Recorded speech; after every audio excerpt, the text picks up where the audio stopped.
What's up, and welcome back to the Overtime Sports Show. I'm Torrance. You can follow us everywhere, WTMN World. Make sure you guys visit the site, WTMNworld.com. Like and subscribe to the video. Use the hashtag #LetOvertimeKnow to let us know what you think about the topics today. We've been gone for a minute, man. Feels good to be back. Of course, shout out to, my niggas Bird and DeVille. Quick shout out to Sports Talk KD. Shout out to Quan and Quantity Media. Shout out to Dosa Dion. And big shout out to Lions on the Prowl. Once again, welcome back. We're going to start out. Oh, also, let me know if you guys like these shirts. Maybe we can get a couple out to you guys, let me know. Start out with, what should the Lions do? Recently, the Lions fired their GM, Bob Quinn, and head coach, Matt Patricia. And now they're on the search to fill those roles. They brought in former player Chris Spielman to help with that search, to go along with their president to be the football guy, because the president of the team is a self-proclaimed business guy. He doesn't know much about football, so he brought in a football guy. I'm just hoping that whatever happens, it leads to some kind of Lions success. They brought back Barry Sanders as well. Good for that. And from what I understand, they're trying to rebuild relationships with other former players like Calvin Johnson. Shout out to Megatron. What I want to happen is maybe get somebody from Baltimore's front office. The name that's out there is Joe Hortis, and bring in an aggressive defensive coordinator. Maybe somebody like the Rams linebackers coach Joe Brady, or the Saints defensive coordinator, Dennis Allen. I think Dennis Allen was a head coach before and didn't have much success. So if that's the case, then maybe not. But, the Saints have been pretty good the last few years on defense. I think this year they're actually number one. Especially when Drew Brees has been out, this team has carried the team. And you might argue that they carried the team even when he was there.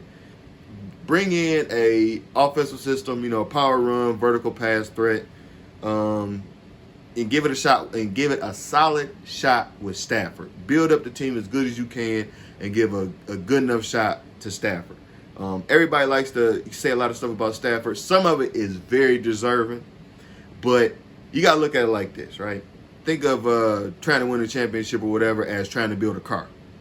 So they're asking Matthew Stafford to try and build a car, but they gave him parts to build a wheelie chair.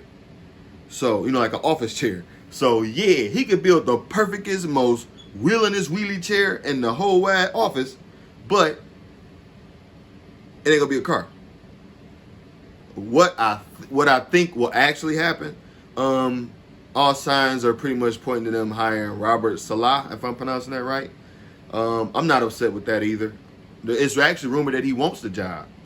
So, hopefully he'll come and coach his heart out, try and get us into, just get us out of wherever the fuck we've been for the last 57 years or whatever it is. I think his system might help our corners too. Like Justin Coleman and Okuda haven't really been, haven't really shown a lot of success while they've been here. But bringing over that cover 3 system might help them out. As far as the offensive side, they might bring in Jim Harbaugh, let him run the offense. Once again, I'm not really mad at that as long as it works. I'm not mad at shit as long as it works. But we will see. On to the rest of the NFL. This year, with the Rona and everything, they're adding one extra playoff spot, but they're taking away a first-round bye. So there's only one first-round bye in each conference. I'm going to stay right here in the NFC. Division rival to the Lions. Shout out to Quantity Media, FTP. Fuck the Packers. But they're number 1 in the NFC right now at 11-3. Number 2 is the Saints at 10-3. Number 4 is the Rams leading their division at 9-4. The Washington football team with a losing record is leading the NFC East at 6-7. The Seahawks had a first wild card spot at 9-4. The Bucks have the second one at 8-5. And right now, the Cardinals are holding down that 7th and final playoff spot.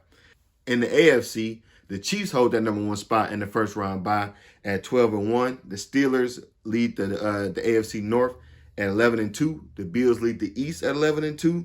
The Titans lead the South at 9-4.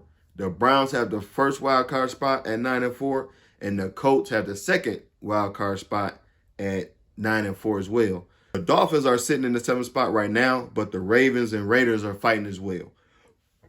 I personally think the Ravens are going to get it. This week, the marquee NFL matchup is the Saints and Chiefs. Drew Brees is actually coming back from 11 broken ribs and a punctured lung. Yeah, be tough all you want. That's the big thing. That's the big shit about Stafford. Oh, he's so tough. He's playing this week. You gonna die here, man. Stop doing that. But as far as Drew Brees, man, you just should have shut up about black people. I think somebody voodooed you, honestly. So deal with it. This is college football conference championship weekend. They're going to be announcing the playoff. They're going to be announcing the playoff teams later today. I'm taping this on Sunday. Last night, Clemson smoked Notre Dame, so I personally think they're going to fall out of the top 4. And this is how I think the top 4 is going to end up. I think it's going to be Cincinnati getting that 4th spot, Ohio State getting the 3rd spot, fuck Ohio State. Number 2 will be Clemson, and number 1 will be Alabama. Of course, no U of M in the playoff. I don't think they've ever been in the playoff since they had one. You got to fire Jim Harbaugh. Hire Rex Ryan. I don't know. Do something, whatever. I think Rex Ryan could probably coach him up. We're probably the best defense in college football history, but whatever. I don't know what they're going to end up doing. There's a lot of rumors for, I can't think of the guy's name, but the head coach right now for Iowa State is supposed to be who people want. So we'll see. On to the MLB. There's no real hot stove news just yet. No Yankee news at all. I really want the Yankees to pick up another starter, a power arm. Go out and spend that money. Go ahead and do it, and then we'll win.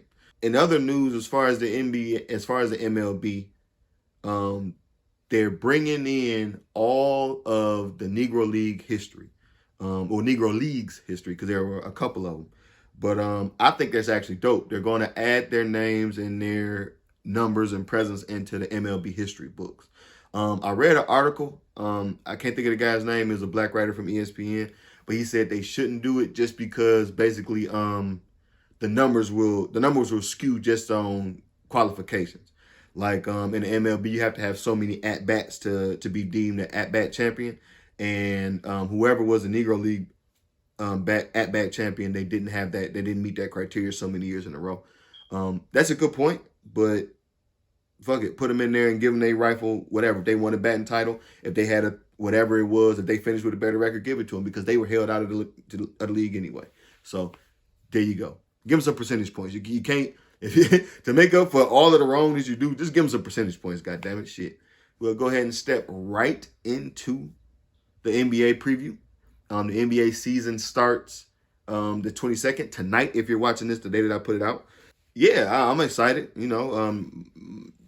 One of the teams that I root for, the Lakers, won it all last year. I told y'all they was going to do it. And no, they shouldn't have lost. It's Bron and AD. I'm going to spoil it right now. Bron and AD shouldn't lose again this year. Lots of good rookies this year. Lots of good teams, lots of new faces and new places. I think that a team like, I won't be surprised, man. I'm not picking them to have the best record, but a team like Phoenix to jump out with the best record, I think they're only playing 72 games this year. So they'll probably hop out and win like 55 or 58 or something like that. I don't think the Clippers are going to be as good as people thought they should have been last year or this year.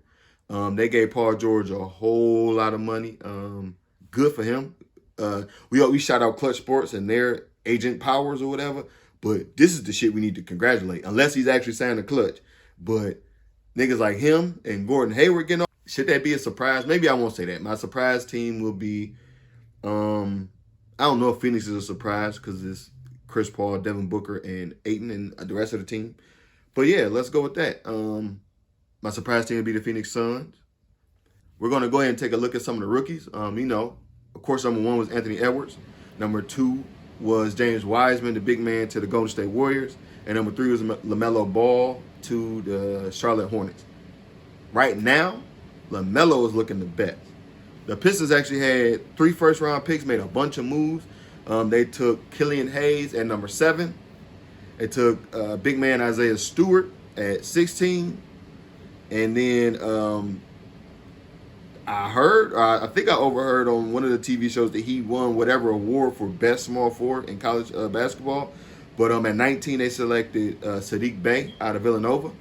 Um, yeah, let's see, how that can build. From what I understand, they just want to tear it all down, but Blake Griffin ass still here. But I think Sadiq Bey will probably be our best rookie. But overall, rookie of the year this year, or best rookie in the next 5 years, or the best rookie going from on or out of this draft class would probably be LaMelo Ball. I guess I'll give a top 5 for the next 5 years. I'm gonna go with De'Aaron Fox, Bam Adebayo, Porzingis, Jamal Murray, and SGA, Shai Gilgeous-Alexander from OKC. Use the hashtag Next5 to let me know who you think will be the top 5 players in the next 5 years. This edition of Fraud or For Real, we're going to look at teams that may be getting too much hype. Those teams are the Denver Nuggets, the Los Angeles Clippers, and the Milwaukee Bucks. I know you're thinking, like, how can those teams be on this? I think all of them are frauds. None of these are for real. But if I had to pick a most for real out of these, I'm going to say the Clippers because of Kawhi. Milwaukee still have their coach. They're going to use Giannis wrong. I love Drew Holiday, man. I hope he don't get a lot of the blame. They're going to have to blame somebody, and they're never going to blame Giannis. Shout out to Giannis for getting that big-ass contract, though. I personally would take less money to win more. I'm not saying to go to Golden State or nothing like that, but go to Miami.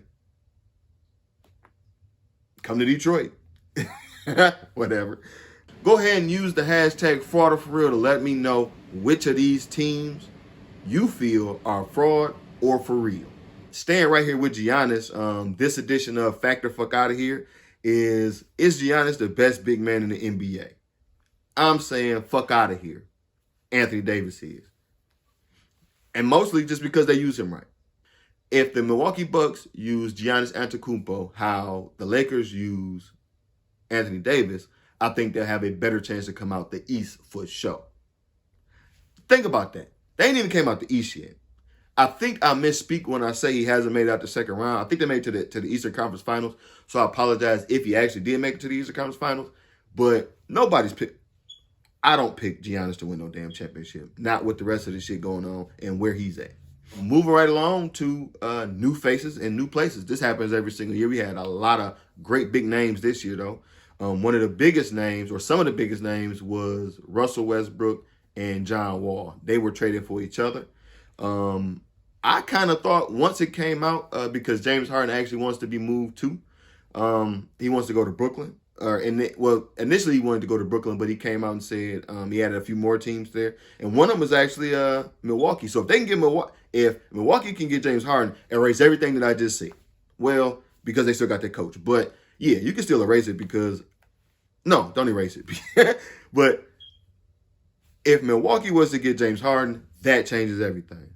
When James Harden initially came out and said he wanted to be traded to Brooklyn and Brooklyn only, I thought that it was a pretty good trade idea, at least in my head. I don't know like the numbers wise how it would actually work, but I thought it could have been a 3-team trade where James Harden goes to Brooklyn, Russell Westbrook still lands in Washington, but Russell Westbrook and picks go to Washington, and John Wall and Bradley Beal come to Houston.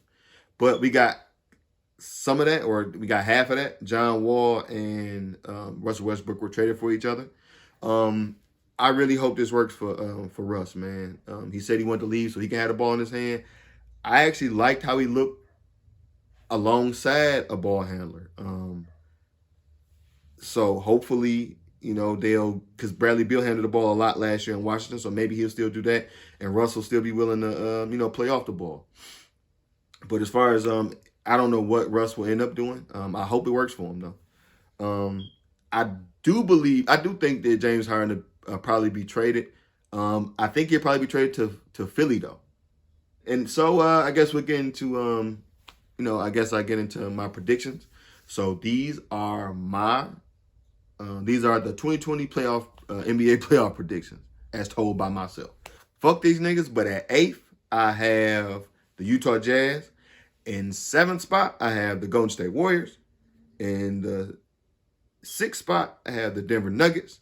In the 5th spot, I have the Portland Trail Blazers. In the 4th spot, I have the LA Clippers. 3rd, Phoenix Suns. 2nd, Dallas Mavericks. And number 1, the Los Angeles Lakers. In the East, I have Washington Wizards in the 8th spot. 7th, Atlanta Hawks. 6th spot, Toronto Raptors. The 5th spot, the Philadelphia 76ers. 4th spot, Miami Dolphins, Miami Heat. 3rd spot, Boston Celtics. 2nd spot, Milwaukee Bucks. And leading the Eastern Conference this year, I'm picking the Brooklyn Nets. I'm going to go with, I have Boston and LA making it out. Of course, LA in 5. I'll go ahead and give my 2020 award predictions. Coach of the year, I'm going to say Monty Williams. Well-deserved already. Rookie of the year, LaMelo Ball. Defensive player of the year, they stole it from last year, Anthony Davis. Most improved player, I'm going to go with my nigga Boogie Cousins. Shout out to Tony, said that as well. MVP, I'm going with my nigga Juka, Luka Doncic. I guess we'll go ahead and end the show with the Overtime Sports Show Top 20 into 21. Sound pretty cool, right? That's, of course, in my opinion, the top 20 players going into this year, the 2021 basketball season. At number 20, I had Jamal Murray, but I'm swapping him out. I'm putting in John Morant. At number 19, I got Jaylen Brown. At number 18, I got Jason Tatum. To me, these niggas basically the same until they show me otherwise. 17, my nigga Bradley Beal. 16, last year's most improved player, Brandon Ingram. 15, the Joker. 14, James Harden. 13, Donovan Mitchell. 12, Devin Booker. Number 11, Joel Embiid. And here's my top 10. Chris Paul at 10. Jimmy Butler at 9. Kawhi at 8. KD at 7. Giannis at 6. Steph at 5. Dame at 4. Luka Doncic at 3. Bron at 2 and AD at 1. Well, that's the show, guys. Thank you guys for watching. Make sure you guys like and subscribe to the video. Use the hashtag LetOvertimeKnow. Let me know what's going on with you guys. Make sure you guys visit the site, WTMNworld.com. Follow us everywhere, WTMN World. And check us next week for more overtime.